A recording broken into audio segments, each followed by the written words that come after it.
Guys, halo. Mantap. Guys, ID. Mantap. ID mantap. ID Mantap. mantap. Sadi mantap. Sarungnya Pak, jangan lupa Pak. Di bawah. Iya. Halo. Mantap. Mantap. Ini pakai konverter bagus ya, bagus ya udah. Halo. Mantap Om. Setelah sesi di hutan hujan, kita lanjutkan ke Situ Gede Civor untuk praktis pit kano biar teman-teman kenal apa itu permainan pit kano yang membuka peluang dan cakrawala baru untuk berpetualang.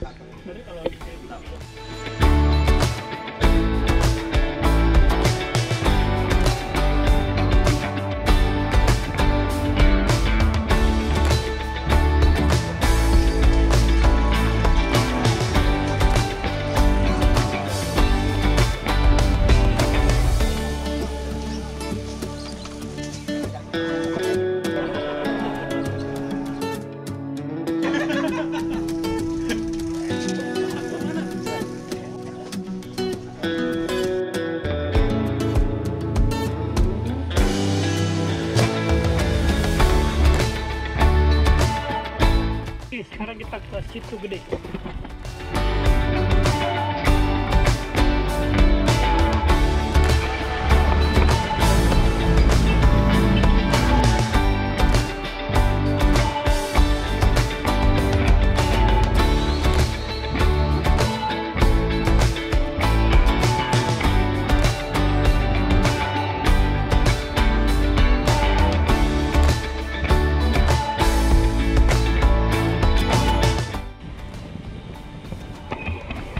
Ya, kita memasuki kawasan alam Situ Gede.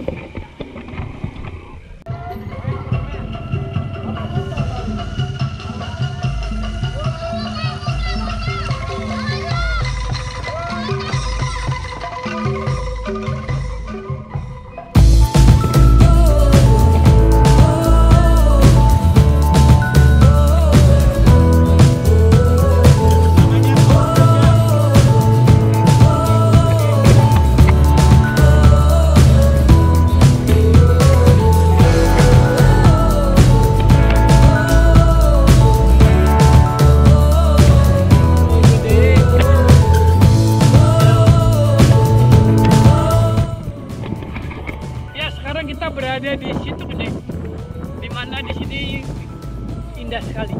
Wah, danau ya. Kita mulai keindahan alam. Wah, ada ini kayak Danau Bled yang berada di Slovenia. Itu rumah siapa ya? Wah, ini kawasan.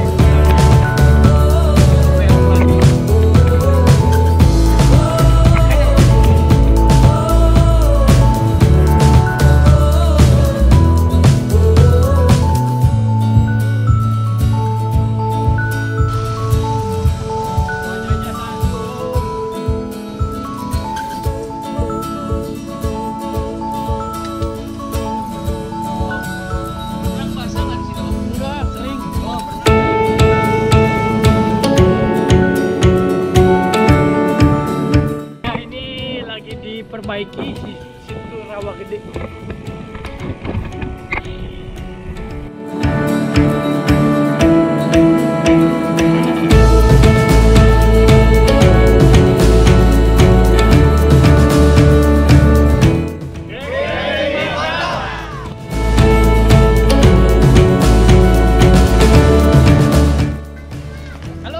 Halo, sekarang saya berada di Situ Gede. Saya dan rekan Guys ID akan menjelajahi danau ini dengan menggunakan rafting. Jadi ini ada namanya pit kano. Ini namanya pit kano.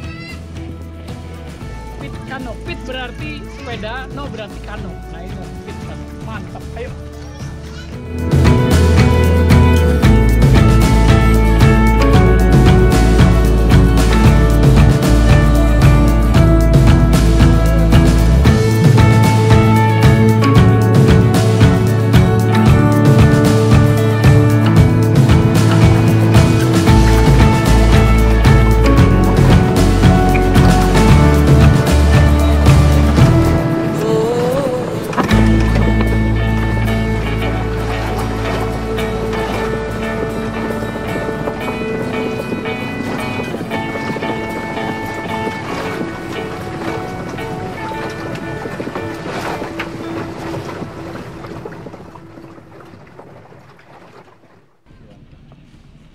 Ya,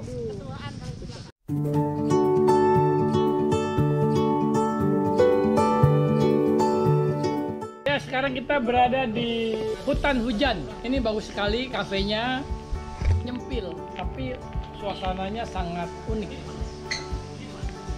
Ada kolamnya. Ini seperti hutan tropis.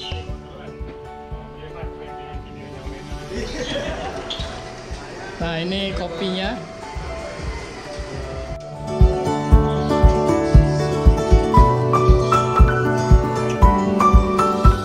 Tempatnya nyaman, kita lihat dari luar. Kita seperti di akuarium di depan kita.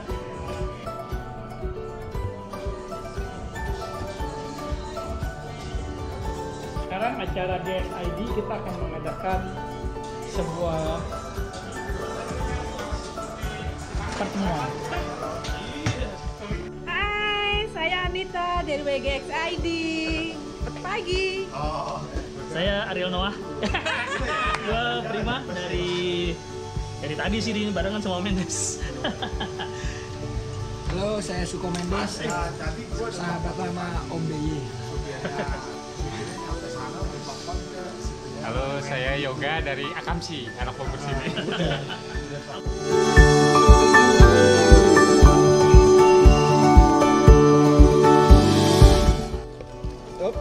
Terima kasih Strive. Waduh. Mana tamu jauh ini? Saya paling jauh kayak ini namanya singkong. Kearifan lokal. Garing. Bismillahirrahmanirrahim. Assalamualaikum warahmatullahi wabarakatuh. Selamat pagi, salam sejahtera buat kita semua. Semoga semuanya sehat dan walafiat.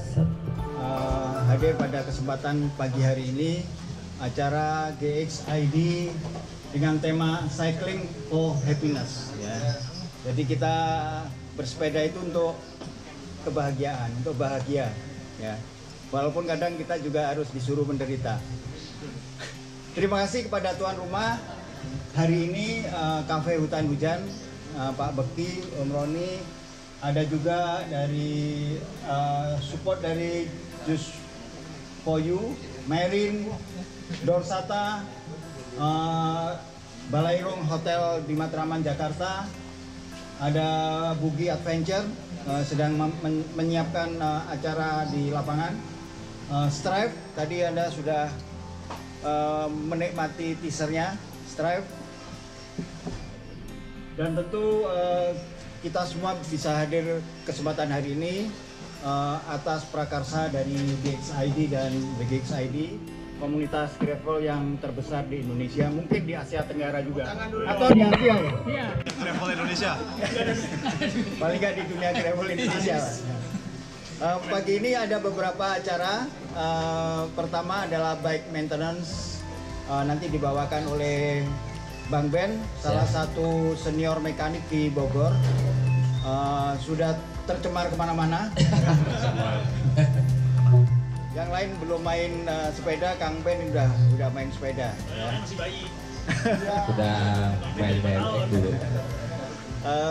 Terima kasih juga Om Edi Effendi yang memprakarsai acara ini. Biasa Om Edi yang punya ide, saya eksekusinya biasa gitu. Duitnya belum. Terus ada beberapa teman yang membantu terselenggaranya acara ini, baik dari narasumber nanti. Mudah-mudahan Mas Irwan dari Dorsata juga hadir, ditunggu. Sahabat-sahabat lama saya juga hadir, ada Mas Mandes ini.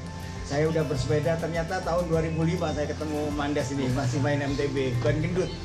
Nanti kita jadi mumi. Jadi next event gravel talk-nya di Museum Fathahillah, Inside the Museum, ya kan? Mudah-mudahan kita akan lebih seru lagi nanti acaranya. Yang lalu kita ada di Loko ya, di Brawijaya. Cafe Loko.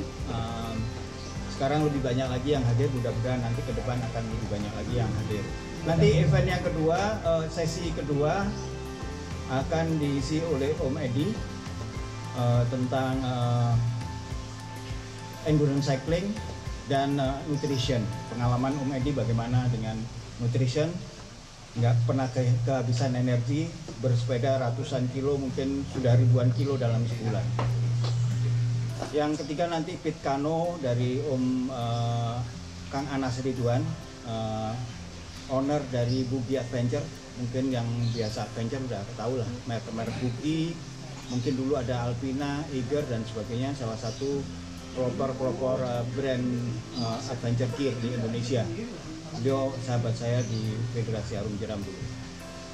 Untuk mempercepat waktu, saya serahkan kesempatan untuk Bang Ben untuk memberikan tips-tips bagaimana mengenali sepeda. Banyak yang nggak tahu loh, ini apa sih nama partnya, begitu. Termasuk bagaimana merawat sepeda, baik yang rutin maupun yang non rutin, yang insidental. Silahkan waktunya. Bismillahirrahmanirrahim. Assalamualaikum warahmatullahi wabarakatuh. Kamera. Salam dua modal ya. Sedikit memperkenalkan, saya Ben Sebaik Mekanik dari Bogor, letaknya di Pekanbaru, jalur alternatif Kebun Raya Residen, arahnya ke arah Cikaret.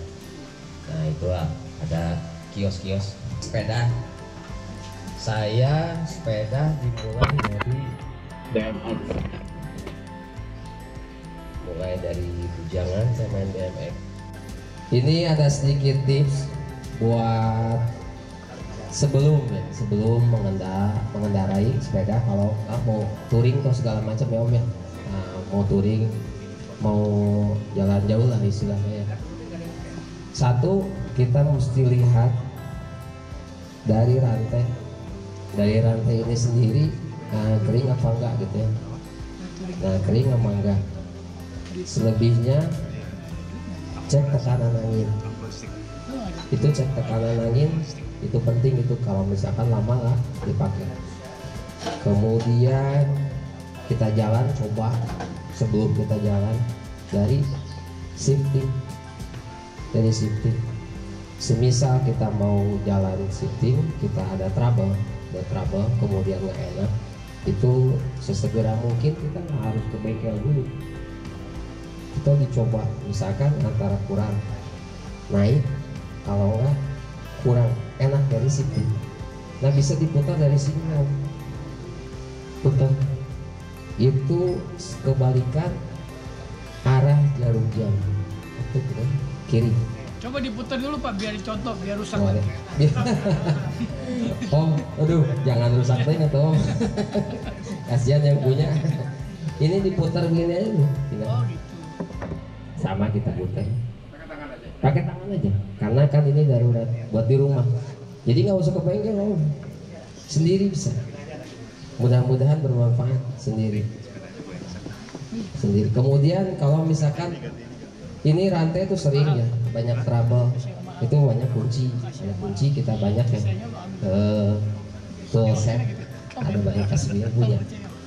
Kemudian kebanyakan trouble, kemudian ada sepeda baru nih, sepeda baru dari headset suka oblak. Nah itu bingung ngencenginnya gimana ya, bingung. Ada kita punya tool set seperti ini, kita pasti punya, biarpun yang murah, penting manfaat. Nah ini kalau di mana-mana manfaat banget nih.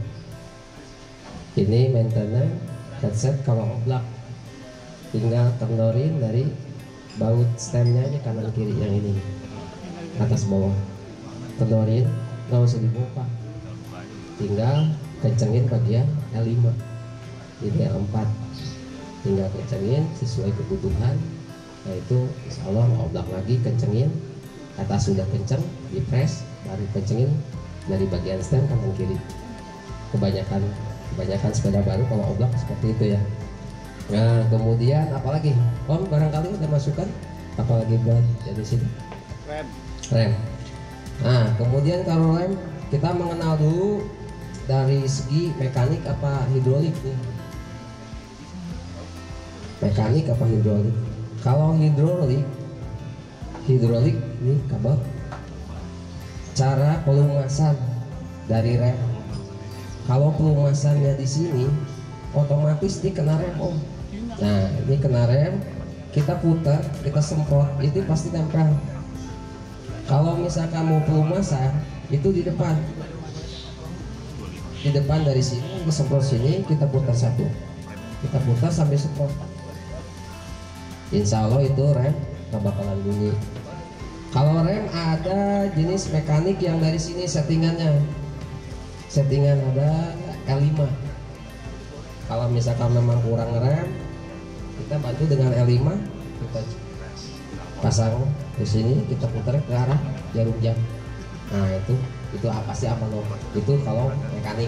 Kalau hidrolik biasanya langsung satu set dari sini ke belakang.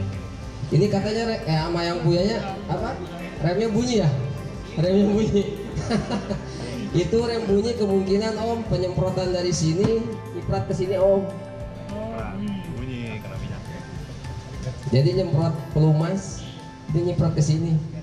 Jadi riskan buat brake pad sama rotor itu kena minyak. Pertama bunyi, kedua polos, nggak bakalan keren.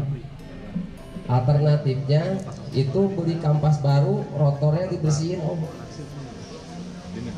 Dibersihin pakai sabun bisa satu kali kita itu bukan. Nah ada yang ini ya, ada yang seneng kali ya nih kalau di rumah saya 2 minggu lah. Siap. Mungkin ada pertanyaan dari yang lain. Apa tuh? Siap? Oh. Ya. Ah, Rancu. Lumpin juga banyak. Ah, sepeda gravel sama hippie. Kalau gravel drop bar. Lebih detailingnya ke drop bar. Kalau hybrid itu lebih ke detailing lurus. Nah, dari shifter juga beda. Ini drifter. Kalau hybrid banyakan shifter. Iya. Begitu. Kalau ban mah hampir sama ya. Cuman beda diameter ini sama, cuman beda dari lebar bannya doang. Ada yang 40, 45, ada 50.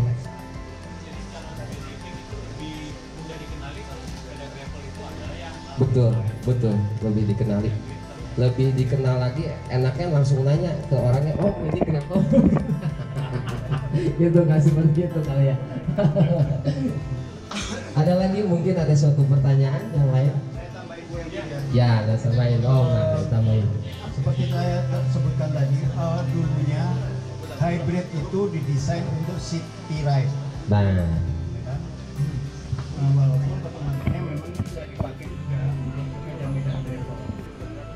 Jadi hybrid dulu kan dari MTB yang kemudian dirujuk kemampuannya untuk commuting, city ride. Biasanya banyak juga harus lebih harus dapat MTB. Terus flat bar. Terus gravel sekarang berkembang juga tadi. Gravel ada juga yang flat bar, terutama buat yang pemula atau memang yang tidak terbiasa dengan drop bar, karena drop bar itu perlu badan yang lebih lentur, ya kan, membungkuk dan lebih speed. Memang lebih speed oriented daripada flat bar. Perkembangannya sekarang karena menggunakan part-part yang road bike itu lebih mahal. Mas Haji sepedanya dibawa ke sini, Mas Haji. nah itu. Ada perkembangan lagi namanya corner Perkembangan bar. komuter. Corner bar. Corner bar itu bentuknya lebih ngedrop, tapi dia menggunakan part dari MTB. Ini cikal bakalnya corner bar tuh orangnya sering di pojok terus. Orangnya mojok. Ini tipsnya lah corner bar itu. Tapi nggak minder kalau nggak minder ya. Kalau di pojok terus. Om Edi sudah pakai corner bar juga, terus Om Haji ini beli ke saya juga corner barnya. Gimana nanti sekalian dia kasih testimoni gimana dengan corner bar ini. Ya, nah ini bisa dilihat. Ini hadiah dari voucher Iya. makan. Wih. Dari Hotel Balairung Matraman ya, kalau ke Jakarta mampir ya. Luar biasa. Lumayan diskon 25.000 per 100.000. Iya, betul. Dari Cipawi. Ya, Kesananya kowe. Saktiaji juga sudah memberikan testimoni. Om BY, inisial BY. Ini baru pertama kali Mas Yoga ikut ya? Oke. Nonton di grup aja ini. Ya. Thank you. Kasih lihat dong. Saya harus ke Matraman dulu ya. Ngobrol juga dengan Kang Ukil teman. Saya sering bermasalah itu di rem. Jadi kebetulan saya di khusus pakai iStep. Nah sering itu bunyinya bunyi kayak gesekan, tapi sebenarnya pas saya cek si rotornya itu aman, tidak bengkok. Tapi bunyinya itu pada saat saya rem. Tadi ngobrol juga kemungkinan karena kotor. Mungkin kayaknya karena saya juga salah ngasih pelumas juga, kemungkinan si pelumasnya itu nempel. Mungkin ini ada triks dan tipsnya buat bersihin nggak ya? Juga mau saya apa enggak? Siap. Saya pengen nanyanya adalah rasio sih Om. Rasio dari apa tuh? Sprocket. Dari sprocket. Jadi gini, ini ke case pribadi ya. Siap. Case pribadi. Kalau saya kan ngelihatnya dari tampilan nih Om. Siap. Lihat dari tampilan, kalau teman-teman di MTB itu kan sprocket belakangnya tuh Gede. yang terutama pakai diore kan gede. Betul. Nah, banyak yang diaplikasikan ke gravel kan. Ke gravel, betul. Sementara kalau di gravel dengan kondisi harga drifter yang lumayan tinggi, kalau kita mau naik ke 11 speed, akhirnya mentok lah di 9. Betul. Nah, sekarang tuh ada yang beberapa Kaset yang betul. bisa bikin 9 itu ngeluarin seri yang 9 tuh juga besar. Nah, biasanya pakai ukuran 1150, Betul. ya kan? Nah, kalau dengan kondisi saya pakai 3950 ya 3950 depannya ya. Nah, kalau belakangnya saya mau naikin ke 1150, apakah itu pilihan yang tepat atau sekarang saya pakai 1142 nih. Betul. Apakah cukup 1142? Ya, jadi drop bar ini saya sih sebenarnya karena sepedanya hybrid tadi topuknya panjang. Kalau pakai drop bar udah pasti lower back pain kena nih. Nah tadi saya coba sampai sini tuh 35 kilo, hasilnya nggak ada yang tertarik, nggak ada terasa. Jadi ke depan ditarik nggak? Depannya ketarik. Diulur Om. Calonnya depannya ketarik. Depan. Ya, jadi kalau corner bar ini solusi buat yang pengen dapat variasi drop dan gripnya lebih banyak. Hampir mirip drop bar tapi lebih kaya dari flat bar. Betul. Nah, untuk reviewnya sementara Kalau bartet sama ya? bartetnya sama. Nanti kepakainya lebih pendek, lebih irit ya. Lebih irit. Jadi basicnya ini corner bar pakai drifter sama shifter yang MTB. bawaan MTB. Terus drop barnya dapat nggak terlalu nunduk. Jadi di drop ini agak tinggi. Kalau di drop bar ini kan kita harus badannya yang lebih fleksi. Faktor Q juga ya kali ya Om Budi ya. Faktor Q juga ya. Mungkin kalau yang 30-an itu masih oke lah ya. Kalau udah 40 ke atas. 40. Oh 40. Kalau yang 5 ke atas nggak tahu diri itu. Tapi ini kalau inovatif itu bisa nih, nggak drop ini, bisa dibalikin seperti Megang. Nah inovatif. Inovatif. Iya, dipegang. Kalau misalkan bosnya Ya jadi ini bisa dibalikin. Iya, ya benar juga sih. Iya, Dibalik, itu kan mesti inovatif. bongkar lagi apa kapan nyampainya kan? Nah inovatif gitu. Jadi reviewnya tadi sudah saya Sesuai. share di grup, beberapa grup. Pertanyaannya cuma satu, ini kabelnya ribet ya. Kalau saya beresin kabel tadi malam mungkin nggak bangun nanti hari ini siang. Jadi ini nanti perlu disesuaikan lagi. Posisinya di dropnya enak, nggak terlalu turun, tapi dapat feel buat high speednya di sini. Untuk gerak ke ke brake shifternya itu juga nggak terlalu jauh dari depan ke belakang. Jadi kita pegangan di seputar sini aja. Nah kalau yang di sini mungkin perlu dimodif dikit, nanti bikin yang lebih pipih atau aero atau kita double. Coba pegangnya tadi gimana? Kita kasih tahu Anita pegangnya panjang ini. Pegangnya Tadi. Pegangnya Nah, sekitar ini gitu ya. sekitar ini gitu. Enak. Itu lebih detail loh. Iya. Ya cara Jadi kan pemegang. Anita mau ganti drop ini Iya. kan. Iya. So far sih perasaannya Tuh. barnya ini dekat ke kita, Tuh. dapat drop, tapi tubuh nggak sakit. Ah. Ya. Itu aja sih. Itu pengalaman pribadi. Tapi tinggi berapa Om? 182. Mudah-mudahan tingginya sama. Nggak pegel dari pakai drop ini ya. Mudah-mudahan.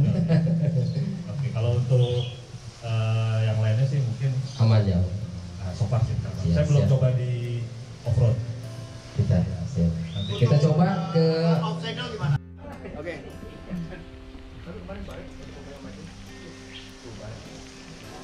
Warahmatullahi wabarakatuh. Terima kasih atas kesempatannya yang diberikan oleh tuan rumah dan di sini Om Budi. Om, mau pesan apa Om? Om Budi ini adalah kawan lama ya. Jadi kurang lebih 3 bulan yang lalu mungkin kontak-kontakan terkait dengan kegiatan Arum Jeram, sama-sama kita dulu ya Arum Jeram. Om Budi ini adalah jadi saya mau perkenalkan Om Budi dulu nih pada saya. Om Budi ini adalah pembeli pertama perahu bugi ya. Karena perahu bugi waktu dibuat itu teman-teman bilang gini, cuma Om Budi aja yang berani beli ya. Tapi setelah orang Australia beli ya begitu. Jadi yang beli pertama orang Australia, kedua orang Pribumi-nya kali dulu nggak ada ranjang. Oh bisa jadi. Atau mungkin ada pilihan lagi karena rumahnya kebanjiran terus. Oke, dalam proses dalam perkembangannya mungkin sejak pandemi itu ya, saya melihat aktivitas Arum Jeram ini kok jadi susah. Masa ngaruh harus pakai masker, masa harus jaga jarak, gimana caranya? Tapi juga perjalanan kita lancar gitu, bisa naik kendaraan umum atau bisa kemana aja. Nah referensinya memang dari luar, namanya bike rafting ya. Bike rafting ini mereka berkegiatan rafting dengan membawa sepeda ya.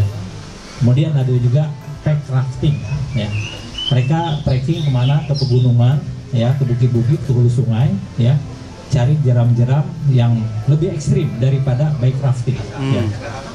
Kalau ini untuk saya coba Citarik kelas 3 oke. Ya mungkin amannya kelas 2 lah ya. Atau mungkin yang pengen enjoy-nya di kelas 1 yang ada arusnya. Itu udah cukup.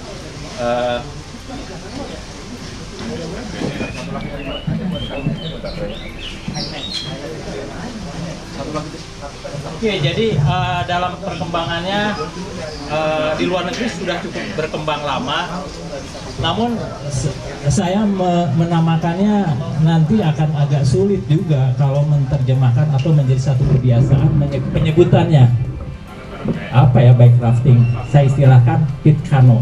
Kenapa pit kano? Ya mungkin teman-teman sudah tahu ngepit ya, di Jogja itu orang ngepit ya, di Jawa Timur, Jawa Tengah ngepit. Kalau di Jawa Barat boseh ya. Nah, pit bersepeda, kano, bermain kano.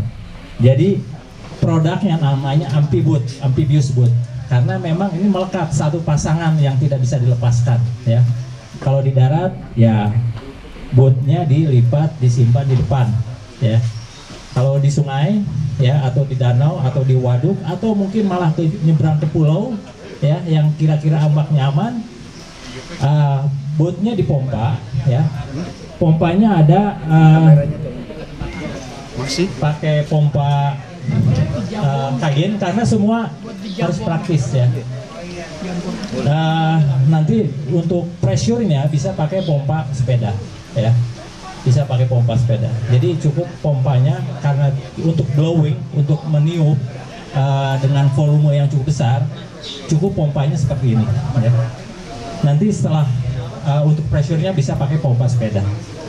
Nah, peralatannya apa yang mutlak dibawa? Tentunya kedua aktivitas ini, kegiatan ini harus memenuhi ya peralatannya. Mungkin saya mulai dulu dengan peralatan ya. Jadi kalau di boatnya, di airnya tentunya ada boatnya, ada dayungnya ya, ada pelampungnya ya. Helm bagaimana? Relatif helm untuk sepeda compatible ya, atau safe, cukup aman juga dipakai di Arum Jeram ya, atau berkano. Jadi helm tidak ada masalah ya. Kemudian yang lainnya masing-masing ya harus punya. Untuk untuk botnya ada alat tambal ya. Kemudian sama mungkin sepeda juga harus bawa alat tambal ya. Situ ada perahunya di sepedanya. Kemudian tambahannya adalah dry bag, mutlak ya dry bag. Dry bag ini dan pompa ini bisa juga untuk menutup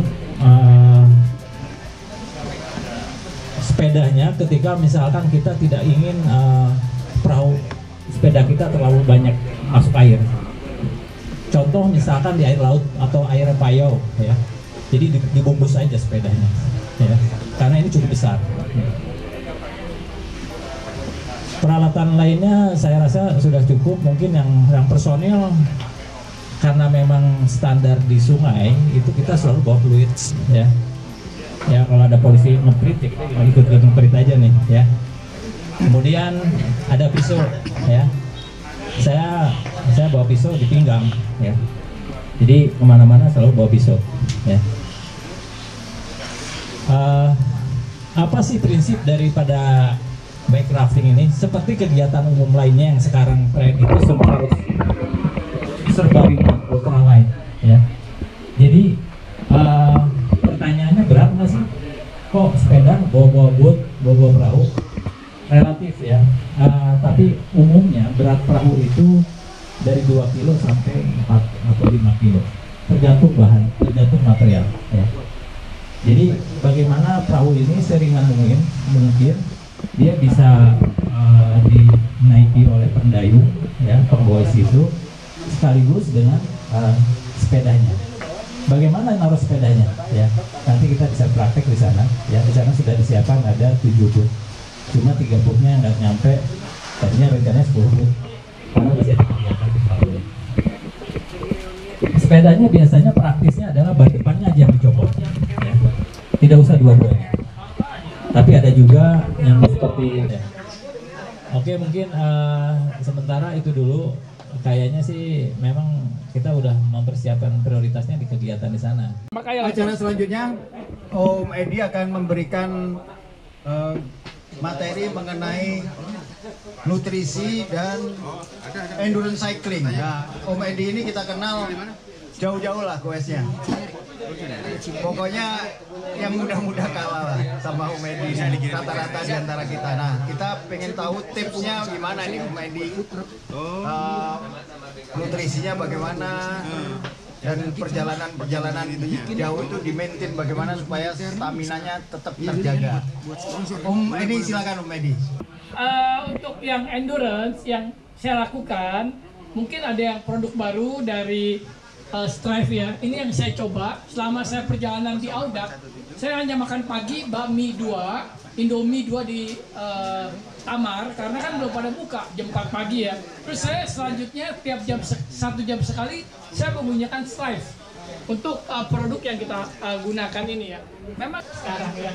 Nah disitulah yang saya lihat saya mendapatkan suatu tenaga yang luar biasa. Nah kalau naik sepeda nggak mau nanjakan ya jangan naik sepeda.